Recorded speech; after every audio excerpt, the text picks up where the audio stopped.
गणेशाय नमः। श्री सरस्वत्यै नमः। श्री गुरुभ्यो नमः। श्री सीतारामचंद्राभ्यां नमः। श्री विठ्ठल रुक्मिणी विहां नमः। राधा सहित श्री कृष्णाय नमः। श्री पुरुषोत्तमाय नमः।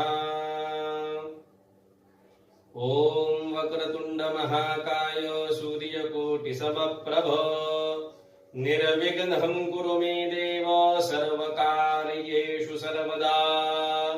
गुरुर्ब्रह्मा गुरुर्विष्णु गुरुर्देवो महेश्वरः गुरुः साक्षात् परब्रह्म तस्मै श्री गुरवे नमः। विनायकं गुरुं भानुं ब्रह्मा विष्णु महेश्वरा सरस्वती प्रणम्यादौ सर्वकार्यार्थसिद्धये। शान्ताकारं भुजगशयनं पद्मनाभं सुरेशं विश्वाधारं गगनसदृशं मेघवर्णं शुभांगं लक्ष्मीकान्तं कमलनयनं योगिभिर्ध्यानगम्यं वन्दे विष्णुं भवभयहरं सर्वलोकैकनाथम्। कस्तूरी तिलकं ललाटपटले वक्षस्थले कौस्तुभम् नासाग्रे वरमौक्तिकं करतले वेणोत्करे कङ्कणम् सर्वाङ्गे हरिचन्दनं सुललितं कण्ठे च मुक्तावली। गोपस्त्री परिवेष्टितो विजयते गोपालचूडामणि।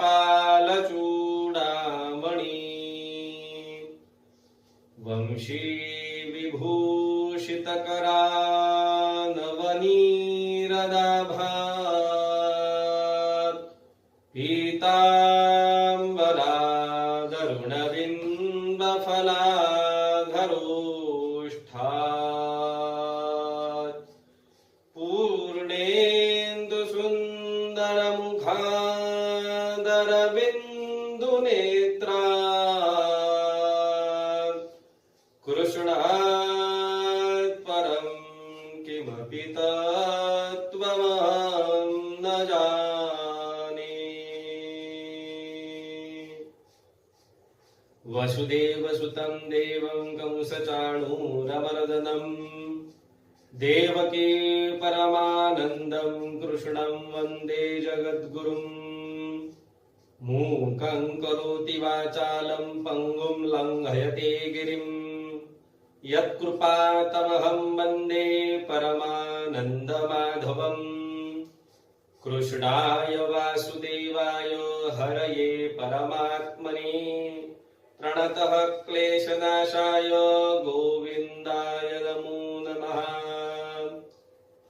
श्री पुरुषोत्तमाय नमः। श्री पुरुषोत्तमाय नमः। श्री पुरुषोत्तमाय नमः। नमस्कार मंडळी, काल आपण 11व्या अध्यायाचं पठण केलेलं होतं आणि 11व्या अध्यायामध्ये आपण सत्पात्री ब्राह्मणाची लक्षणं बघितलेली होती आणि नृगराजाची कथा ऐकलेली होती।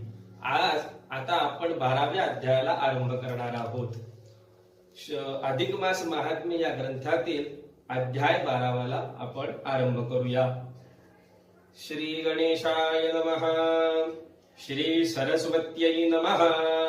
इंदिरा म्हणे हो भगवंता देवदेवा कैवल्यनाथा अधिक मासी दीपदान करिता कोणते फल प्राप्त होय आणि अधिक मासी देवाजवळ दीप लाविला असता सोजवळ किंवा परे लाविल्याचे केवळ रक्षण केले असता पै कोणती फले प्राप्त होती आणि पूर्वी कोणी केले जगती हे मज लोक हितार्थ निश्चिते सांगोनी आरती पुरविजे आणि कोणत्या द्रव्ये करावा दीपक, वर्तीसी तंतू असावे कितीक, आणि रक्षावा किती दिनावधिक, ते मज सकळिक सांगपा, ऐशी इंदिरेची ऐको निवाणी, श्री हरी म्हणे हे सद्गुण खाणी, जेणे सकळ पातका लागुनी, नाश तत्क्षणी होतसे, मातृपितृ हत्यारी गो घन, ब्रह्म हा गुरुतल्पक कृतघ्न, सर्व घाती कूट साक्षी स्त्री घन, इत्यादी महापातकी जे, तेहि मुक्त होऊन जेणे,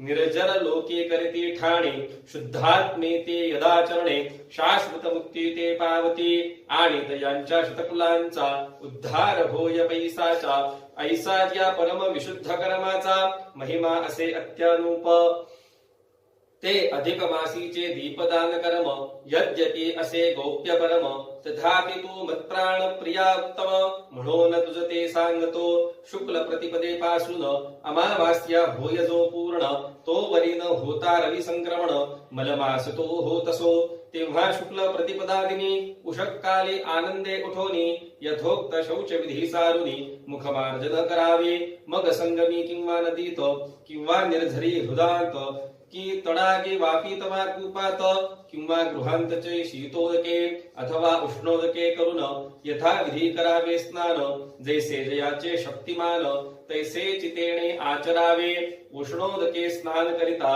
स्नान फळ संपूर्ण ये हाता, शीतोदकाच्या स्नाने तत्वता द्विगुण फल प्राप्त होय, कूप स्नाने चतुर्गुण, वापी स्नाने अष्टगुण जाण, तडाग स्नानाचे महिमान दशगुणित असे पै, तडाग स्नानाच्या दशगुणित, हृद स्नानाचे फळ निश्चित, हृदाहुनी दशगुणे ख्यात, निर्झर स्नान जाणिजे, त्याहुनी दशगुणे अधिक, नदी स्नानाचे पुण्य देख, तद दशगुणे पुण्य फलदायक, महानदी स्नान असे, त्याहूनही शतगुणे आगळे, महानदी संगम स्नान कथिले, यातूनी कोठेही भले, स्नान कीजे विधियुक्त, शुक्ल तिल आणि आमलक चूर्ण, गोमूत्रासह वर्तमान, सर्वांगासी प्रथम लावून मग स्नान आचरावे, तै देवदेव इत्यादी मंत्र, म्हणून प्रार्थावा नीरद गात्र, श्रोते जन हो तन्मंत्रार्थ, पवित्र सांगतो श्रोत्र द्या येथे, अगा देवदेवा ऋषिकेशी, तू सुरासुरी नविला असशी, पापक्षयार्थ नियामासी, स्नानार्थ सज्ज झालो असे, म्हणून तू ते करीतो नमन, तरी पुरुषोत्तमा कृपा करून, ह्या मम कृत्यासी न होय विघ्न, ऐसे करीवा दयाळा, एवं भगवत प्रार्थना करोनी, सपरेम विशुद्ध अंतःकरणे, पुष्करादी नाना तीर्थे समनोनी, मग काय कीजे पा, गंगा नदिनी नलिनी भागीरथी, विष्णु पादाब्ज संभूता सीता मालती, मला पहा त्रिपथगामिनी हैमवते, जान्हवी आणि त्रिदशेश्वरी, हे द्वादश नामावळी म्हणून यथाविधी सारावे स्नान, मग करुनिया आचमन, वस्त्रे परिधान करावे, अहो मत्प्रिय क्षीराब्धी बाळे, पूर्वी जे असेल पाप केले, ते अधिक मास येता क्षणी सगळे, कापू लागते थरथरा, अधिक मासा माझी एक वेळ, विधियुक्त जरी स्नान घडेल,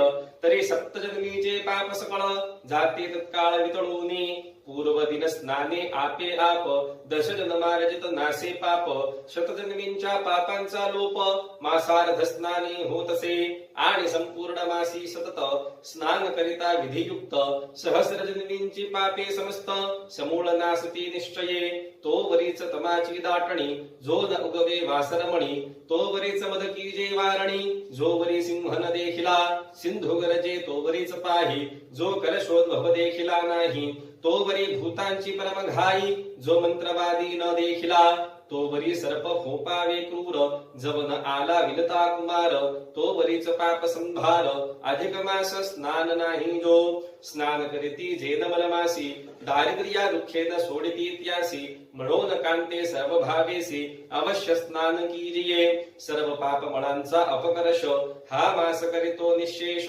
म्हणून वेदज्ञ ऋषीश, मलमास ऐसे बोलती, मल नाम असे पातकासी, पुरुषोत्तम पूजक त्या मलासी, स्नान दान दीपकादी कर्मेसी, भस्मसात क्षणेसी करितात, माघादी पुण्यमास जे धन्य त्याहूनही हा अधिक मान्य येथे करिता स्नान दानादे पुण्य अक्षय होय मत प्रसादे अनंत फळांची इच्छा ज्यासी तै पुण्य करावे ह्या मासी कमले येथीचे पुण्य फळ तुझसी फार काय सांगू पा केवळ धनाची इच्छा धरून येथे करीतील किंचित पुण्य तरी तू साक्षात लक्ष्मी ही तत्क्षण तया लागून मिळशील ऐसा हा मास पुरुषोत्तम म्हणून सांडोनी इतर काम येथे सकाळी स्नानादि कर्म यथा अविधी कीजिये दैवे अधिक मासला भला असून त्यात न करिता काही पुण्य प्रपंचीच होत जे निमग्न तई कैसे केले की पुण्यक्षेत्र सरसावावे तेथे कनक बीज पेरावे की कनकाचे ताट घडावे त्यात वाढावे तृण बीज की अमृत कुंभ दैवे मिळावा तो नेऊन उकिरडा ओतावा की चिंतामणी फोडून आघवा अभावे घालावा पायरे की सुरभी येता घरी ताडूनी घालावी बाहेरी की कल्पद्रुम उदेता तुमारे बळे तोडूनी टाकावा की रंभा तोडूनी महामूर्खे अरकी वाढवाव्या कौतुके की ओसंडूनी सतेज मौक्तिके सिकता हरळ भरावे की दबडून या बोलका शुक प्रीती पाळावा दैसा काक तैसेच तै ते प्रापंचिक कृत्य केले जाणिजे असो हो श्रोते पूर्व कथानका सिंहावलोकन्याय ऐका स्नान झालिया वरी देखा वस्त्रे परिधान करावे मग संध्यादी पूर्वहन्निक कर्म सारून या यथा नेम मत्स्यादिनामी पुरुषोत्तम गंधादिकेसी अर्चिजे मग सुवेदिके वरी सुप्रभ एक ठेविजे अवर्ण कुंभ आणि तदगर भागी दीपस्तंभ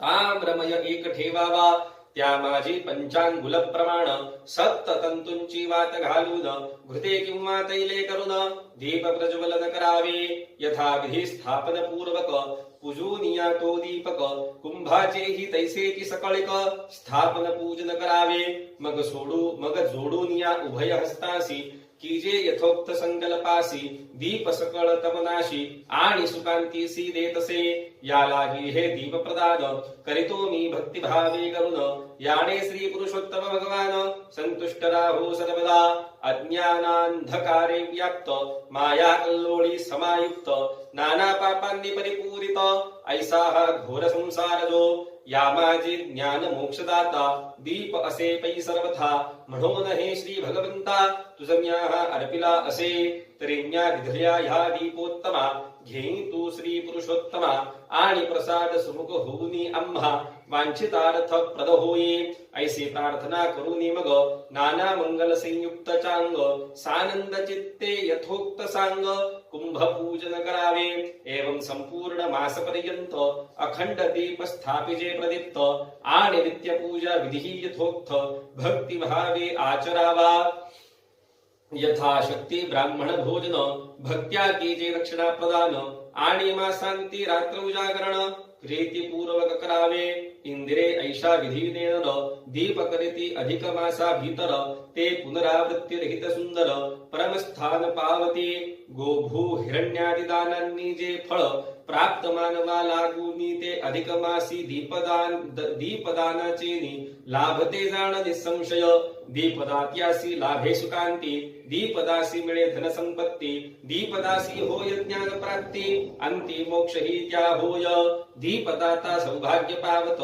दीपद होय सुविद्यावंत आयुरारोग्य समृद्धी बहुत निश्चये लाभत दीपदासी अधिक मासींच्या दीपदनरा सुलक्षण युक्त मिळेदारा पुत्र पौत्रादी संतती सुंदरा अक्षय होय निश्चये जरी दीपदाता असेल ब्राह्मण तरी तया होय ब्रह्मज्ञान क्षत्रियासी राज्य सुसंपन्न वैश्यासी धन पशु अक्षय शूद्रासी सर्व सुख लाभत कुमारी सुंदर भरता पावत सधवांसी सौभाग्य खंडित जन्म जन्मी लाभते आदि व्याध्यादि दुःखे सकळ दीपदाने लोपती समूळ त्रैलोक्य भरियती निर्मळ कीर्ती विपुल पसरते भीत जनांची जाते भीती बंधनांतू निबद्ध सुटती ब्रह्म हत्यादी पापे निश्चिती समूळ लोपती एकसरे अधिक मासा माझी जियाणे दीप लाविला यथा विधिने कृच्छ्रचरांद्रायणादितेने केली जाण निसंशय ऐसा अधिक मासींच्या दीपाचा उत्तम महिमा असे साचा म्हणून प्रिये सांगतो सुवाचा दीपदान येथे कीजिये. येथींच्या झुलित दीपा पाहुनी जे प्रवर्तते दीपस्तवनी तेही सुरालभ्य स्थाना लागुनी.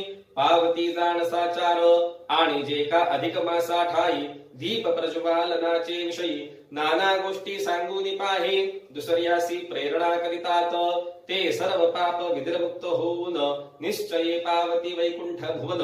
याविषयी कमले पुरातन एक इतिहास सांगतो. ऐसे बोलूनी नारायण सांगू लागले कथा पावन. पूर्वी सरस्वती तीरी ब्राह्मण सुशर्मा विधान वसतसे. तो माझा एकांतिक भक्त भिक्षाचार्य कुटुंब पोषित यथा विधी श्री विष्णुप्रत पूजनी स्थापित दीपासे. ऐसा तयाचा नेम चालिला तो अधिक मास प्राप्त झाला. तेव्हा तयाने पुरुषोत्तमाला पूजनी स्थापिला दीप तेथे.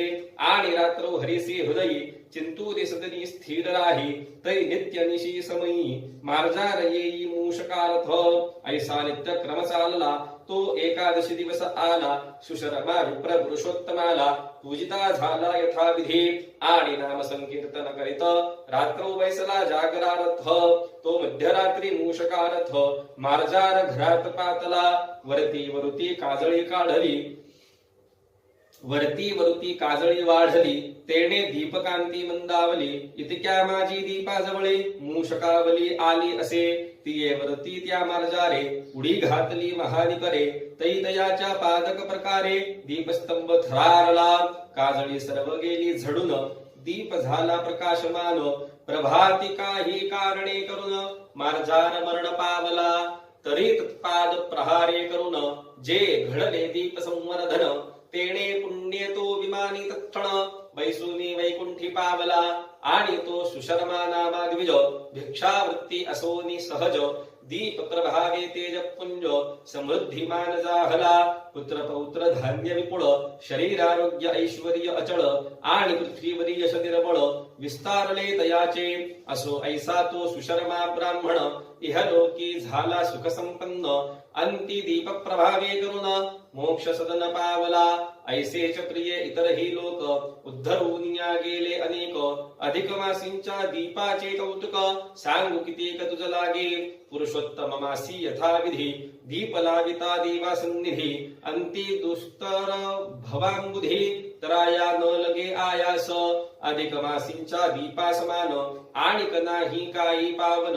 ऐसे साक्षात रमारमण रमेसी कथिता जाहला.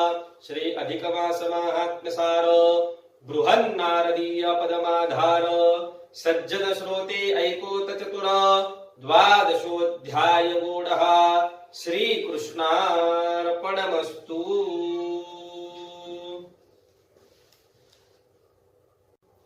अशा तऱ्हेने आपण 12व्या अध्यायाचं पठण केलेलं आहे. आणि मग आता या 12व्या अध्यायामध्ये आपल्याला काय समजतंय, कसली माहिती मिळते किंवा कुठली कथा या अध्यायात आलेली आहे हे आता आपल्याला बघायचं आहे.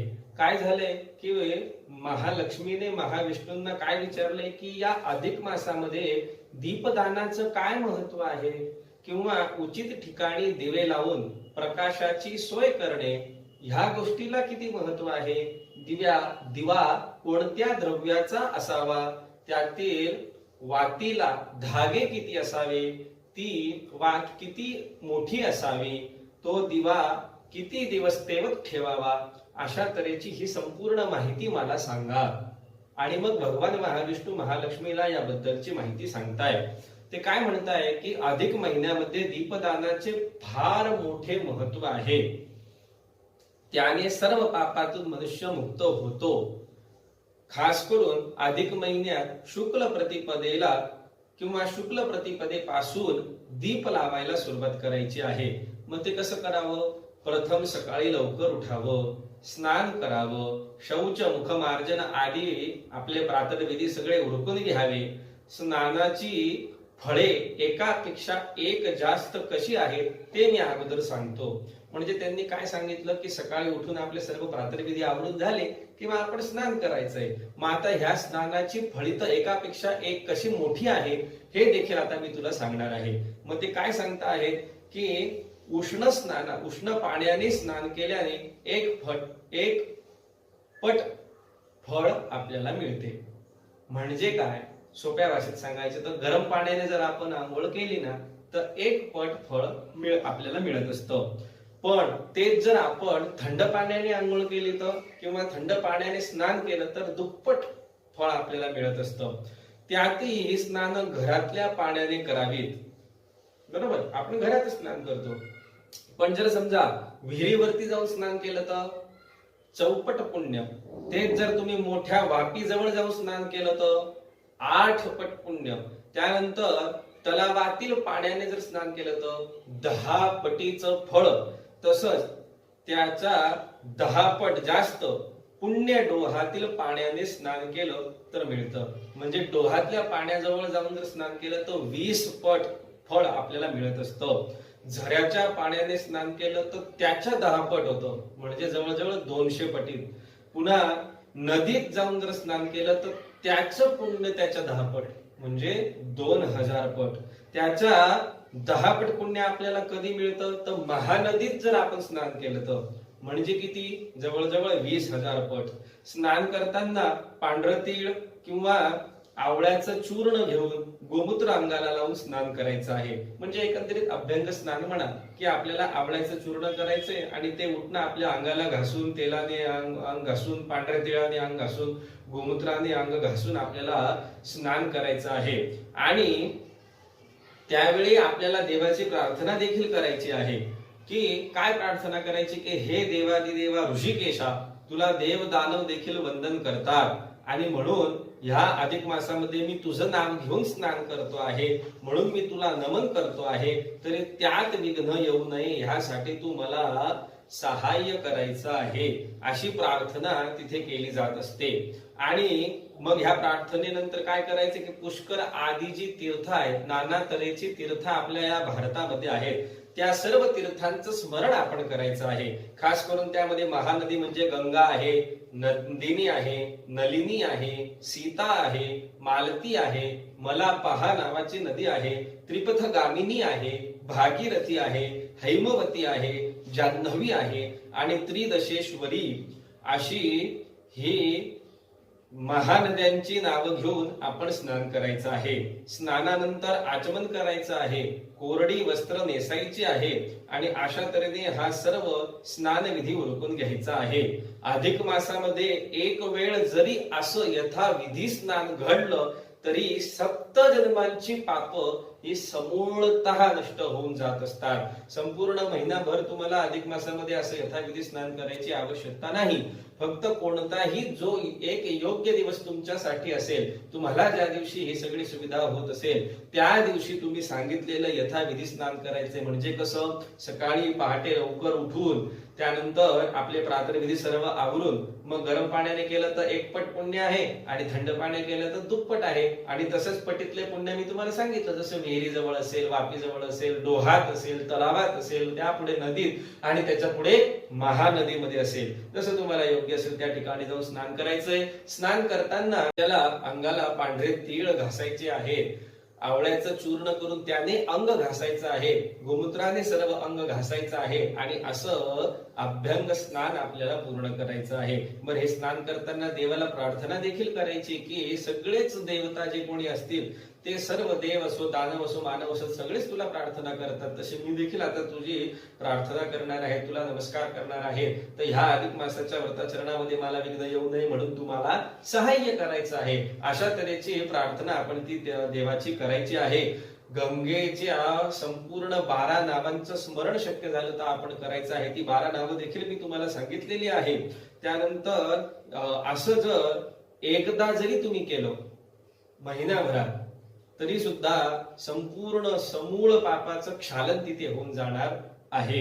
त्यानंतर सप्ताहभर जर आपण असं स्नान केलं तर 10 जन्मांचं पाप हे निघून जाणार आहे. म्हणजे 1 दिवसाचं मी तुम्हाला सांगितलं, पण 10 दिवस जर तुम्ही असं केलं, सप्ताहभर जर तुम्ही असं केलं तर 10 जन्मांची पाप ही नष्ट होऊन जाणार आहेत. 15 दिवस जर तुम्ही अशा प्रकारे स्नान केलं तर जवळजवळ 100 जन्मातली पाप ही समूळ नष्ट होऊन जाणार आहे. आणि तेच जर तुम्ही महिनाभर असंच रोज यथाविधी स्नान केलं तर 1000 जन्मातली आपली सर्व पाप ही नष्ट होऊन जाणार आहे. आणि आपलं शरीर देखील असं दिव्य देह स्वरूपधारी होऊन जाणार आहे. अधिक मासातील स्नानाचे खूपच महत्व आहे. आणि मग ह्या अधिक मासात अशा पद्धतीने जर कोणी स्नान करणारा नसेल तर तो खरोखर मूर्खच आहे. बरोबर की नाही? एक तर 3 वर्षांनंतर हा महिना आपल्याला सापडतो. म्हणजे 3 वर्षापर्यंत तर आपल्याला काही त्याचे हे नसते. मग जेव्हा 3 वर्षांनंतर हा अधिक महिना आपल्या जवळ येतो तर त्या अधिक महिन्यामध्ये ही सर्व जप तप स्नान होम हवन ही सर्व सत्कृत्य आपण केलीच पाहिजे. आणि मग त्यातलं स्नानाचं काय महत्व आहे तर हे आता आपण बघितलेलं आहे. मग हे स्नान झाल्यानंतर आपण काय करायचं आहे तर कृष्णाची प्रार्थना करायची आहे. काय करायचंय? हात जोडायचे आणि श्लोक म्हणायचा आहे. काय? गोवर्धनधरं वंदे गोपालं गोपरूपिणं गोकुलोत्सवमीशानं गोविंदं गोपिकाप्रियं भक्तिर्भवति गोविंदे पुत्र पौत्र विवर्धिनी अकीर्ति क्षयमाप्नोति सत्कीर्तिर्वर्धते चिरम. अशा तऱ्हेने कृष्णाची प्रार्थना आपल्याला करायची आहे. आणि मग असं हे जो कोणी करणार नाही तो खरोखरच मूर्ख समजावा, खरोखरच तो पापी समजावा. त्यामुळे आपण अधिक मासामध्ये एकदा का होईना आपण हे स्नान अवश्य केलं पाहिजे. मग आलेली संधी फुकट घालवली असं आपल्याला करायचं नाहीये. मग त्यानंतर काय करायचं आहे तर शुद्ध वस्त्र परिधान करायचे, देवाजवळ बसायचे, आपली संध्या उपासना करायची आहे, पुरुषोत्तमाची पूजा आपल्याला करायची. मग ती पूजा कशी करावी? एका वेदीवरती एक घट ठेवावा, म्हणजे एका चौरंगावरती आपण एक कलश मांडावा. त्या कलशाजवळ आपण एक दीपस्तंभ ठेवावा. तो शक्यतो तांब्याचा असावा. त्या 5 अंगुळे लांबीची 7 धाग्यांची वात घालायची. आता 5 अंगुळे म्हणजे जवळजवळ 1 अंगुळ, बरोबर? अशी 5 बोट, 5 अंगुळ आणि 7 धाग्यांची वात अशी एकत्र करायची आहे. आपण म्हणतो ना 2 वाती लावा, तसं या वेळेला काय करायचे 7 वाती त्या एकत्र करून त्या पद्धतीने लावायचं आहे. मग त्या दिव्यामध्ये तुम्ही काय लावू शकता तर मग तेल लावू शकतात किंवा तूप लावू शकतात, म्हणजे तेलाचा दिवा लावू शकतात किंवा तुपाचा दिवा हा लावू शकतात. जो आपल्याला शक्य असेल तो लावायचा आहे. त्या दिव्याची आणि त्या कुंभाची यथाविधी स्थापना आपल्याला करायची आहे. आणि हात जोडून त्या दोघांची आपल्याला प्रार्थना करायची आहे, त्यांची पूजा आपल्याला करायची आहे. दिव्याने अंधार नाहीसा होत असतो, तो तेज प्रकट करत असतो. आणि म्हणून हे पुरुषोत्तमा हा दिवा मी तुला दाखवत आहे. हा संसार कसा आहे? हा संसार तेजोमय आहे. दीपामुळे ज्ञान प्राप्त होऊन मोक्ष मिळत असतो. जसं अंधार असतो, त्या अंधारामध्ये जर आपण एखादी मेणबत्ती पेटवली किंवा काडीपेटीची काडी जरी पेटवली तर लगेच कसा लख्ख प्रकाश पसरतो. तसाच या संसारामध्ये अज्ञान पसरलेलं आहे. कशा प्रकारे? अंधकाराप्रमाणे हे सर्व अज्ञान पसरलेलं आहे. आणि मग एक तो दिवा, ज्ञानाचा दिवा जर आपण लावला तर सर्व प्रकारचा अज्ञानाचा अंधकार हा समूळ नष्ट होतो. त्याच पद्धतीने आपण हा दिवा पेटवल्याने आपल्या मनातलं संपूर्ण अज्ञान जे आहे ते संपूर्णतः नष्ट होणार आहे आणि ज्ञान आपल्याला प्राप्त होणार आहे. आणि मग त्या ज्ञानाचा उपयोग आपल्याला कुठे होतो तर मोक्ष पद प्राप्त करून घेण्यासाठी आपल्याला त्याचा हा उपयोग होत असतो. म्हणून हे भगवंता, मी तुला हा दीप अर्पण करत आहो, तू त्याचा स्वीकार कर आणि आमच्या इच्छा लवकरात लवकर पूर्ण कर. अशीच तऱ्हेची प्रार्थना त्या दिव्याची आणि त्या कुंभाची देखील आपल्याला करायची आहे. आणि अशा प्रकारे संपूर्ण महिनाभर जर आपण हा दिवा तेवत ठेवला तर त्याचे फार मोठे फलित, शुभ फलित हे आपल्याला प्राप्त होत असतात. मग ते फळ कशा स्वरूपाचे असतील तर मग बघा, तेज असेल, आपल्याला तेज प्राप्त होणार आहे, आपल्याला धन प्राप्त होणार आहे, जे पशु आपल्याला हवे असतील ते पशु आपल्याला मिळणार आहे, सर्व प्रकारचं ज्ञान आपल्याला प्राप्त होणार आहे आणि त्या ज्ञानाचा वापर करून आपण मोक्षापर्यंत पोहोचणार आहोत. म्हणजे मोक्षपद देखील आपल्याला प्राप्त होणार आहे. त्याच प्रकारे स्त्रियांना अखंड सौभाग्य प्राप्त होणार आहे. मुलांना, खास करून विद्यार्थी मंडळींना विद्या प्राप्त होणार आहे. सगळ्यांना उत्तम प्रकारचं आयुर आरोग्य प्राप्त होणार आहे. ज्यांना आपलं लग्न व्हावं अशी इच्छा असेल त्यांना उत्तम प्रकारची गुणी पत्नी प्राप्त होणार आहे. ज्यांना लग्न होऊन झालेलं आहे आणि आता संततीची इच्छा आहे, उत्तम प्रकारची संतती त्यांना प्राप्त होणार आहे. ब्रह्मज्ञानाची अपेक्षा ज्यांना आहे त्यांना ब्रह्मज्ञान प्राप्त होणार आहे. राज्य प्राप्त होणार आहे. धन प्राप्त होणार आहे. सगळ्या प्रकारची रोगराई जी आहे ती दूर होणार आहे. त्यानंतर सर्वत्र आपली कीर्ती पसरणार आहे. भयभीत झालेल्यांची भीती निघून जाणार आहे. बद्ध जन जे असतील म्हणजे जे बांधले गेलेले असतील कशाकातही असेना ते मुक्त होणार आहे. त्यानंतर असा हा दीपदानाचा महिमा आहे. खास करून मला असं सांगता येईल की आता याच्यात जो उल्लेख आलेला आहे की रोगराई दूर होणार आहे, तर सगळ्यांना एक नम्र विनंती मी अशी करू इच्छितो की आपण खरंच ह्या काळामध्ये हा दिवा अवश्य लावावा. भले तुम्ही तो अधिक मासाच्या निमित्त असो किंवा अधिक मास सोडून आपण जर विचार केला तर असंही आता सध्या हा कोरोना परिस्थिती काळ सध्या चाललेला आहे आणि लवकरात लवकर ही कोरोनाची परिस्थिती किंवा ही महारोगराई जी आहे ती आपल्यापासून दूर जावी, पृथ्वीवरून याचा समूळ नाश व्हावा म्हणून आपण 1 महिना देखील हा दिवा लावला पाहिजे. म्हणून तरी कमीत कमी आपण एक दिवा लावावा जेणेकरून हा कोरोना काळ लवकरात लवकर संपुष्टात येईल. अशा तऱ्हेची एक छोटीशी विनंती मी आपल्या सर्वांपुढे करतो. आपण अवश्य त्यावरती विचार करावा. असा दिवा पाहून आपल्याला भरपूर प्रकारची प्रेरणा मिळते आणि जे ह्या दिव्याची स्तुती करतील, दुसऱ्याला तशी प्रेरणा देतील, ते मुक्त होऊन वैकुंठात जाणार आहे.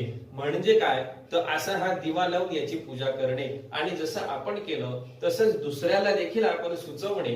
करणे न करणे त्याचा प्रश्न, पण आपण मात्र जर त्याला असं सुचवलं आणि दुसऱ्याने जर केलं तर त्याचं देखील कल्याण हे होणार आहे. म्हणून माझं एक सांगणं तुम्हाला असंच असेल की आपण देखील एक दिवा महिनाभर का असो ना किंवा कमीत कमी 1 दिवस तरी, संपूर्ण 1 दिवस सूर्योदयापासून ते सूर्यास्तापर्यंत तरी तेवत ठेवावा आणि अशीच कृती आपण आपल्या ओळखीत, आपल्या मित्रजनांना, आपल्या नातेवाईकांना सांगावी जेणेकरून ते देखील हाच प्रयोग करतील आणि ह्या प्रयोगाने हा कोरोना काळ जो आहे तो लवकरात लवकर नाश पावेल. अशा तऱ्हेने आपण हे दीपदानाचं महत्व बघितलेलं आहे. मग विष्णू लक्ष्मीला पुढे काय सांगताय की ह्याविषयी मी तुला एक पुरातन गोष्ट सांगतो. आता ह्या संदर्भात आलेली पुरातन एक गोष्ट जी आहे ती गोष्ट मी तुला आता सांगणार आहे. म्हणजे ते कथा सांगताय की ह्या महाविष्णूंचा एक भक्त होता, त्याचं नाव सुशर्मा असं होतं. मग हा सुशर्मा ब्राह्मण काय करायचा, सरस्वती नदीच्या तीरी तो राहत होता. नदीत जाणे, स्नान करणे आणि आपली सर्व कार्य उत्तम प्रकारे पार पडणे अशा तऱ्हेचं त्याचं आचरण होतं. रोज भिक्षा मागून आपला आणि आपल्या कुटुंबाचा तो उदरनिर्वाह करून देत होता आणि रात्री हरिचिंतन करत असायचा. काय झालं की अधिक मासामध्ये दीप प्रज्वलन करून तो रात्री निद्रा करत असायचा. मग एक दिवशी काय झालं की एकादशी आलेली आहे, म्हणजे एकादशीचा दिवस आहे. त्या एकादशीच्या दिवशी त्याने दिवसभर उपवास केलेला आहे आणि दिवा हा त्याने प्रज्वलित केलेला होता. रात्री तो हरीचं नाम संकीर्तन करण्यासाठी म्हणजे भगवान महाविष्णूंचं जपजाप्य करण्यासाठी तिथे बसलेला होता आणि दिवा त्याने तेवत ठेवलेला होता. परंतु काय झालं की त्याला काजळी आलेली होती त्या दिव्याला, त्याच्यामुळे दिव्याची ज्योत अशी मंद झालेली होती. बरं त्याच वेळेला त्या ठिकाणी काय होतं की एक उंदीर असं पळत पळत पळत पळत तिकडनं ये जा करत होता आणि त्या उंदराला पकडण्यासाठी एक बोका त्याच्या पाठीमागे तिथून ये जा करत होता. मग त्या दिवशी काय झालं की ज्या दिवशी एकादशी होती, दिवसभर याने उपवास केलेला आहे, आता देवाचं नाव संकीर्तन करावं म्हणून तो देवाजवळ बसलेला आहे. तिथे दिवा याने लावलेला होता आणि त्याला काजळी आल्यामुळे वात जरा बारीक झालेली होती. बर तेवढ्यात काय झालं की हा उंदीर तिथे आला आणि त्या दिव्याजवळून तो जाऊ लागलेला होता. आता बोक्याने पण नेमकं त्याच वेळी त्या उंदरावरती धावा घातलेला होता. म्हणून काय झालं की त्या दिव्याला ह्या बोक्याचा धक्का लागला आणि धक्का लागल्याने तो दिवा असा असा हलला.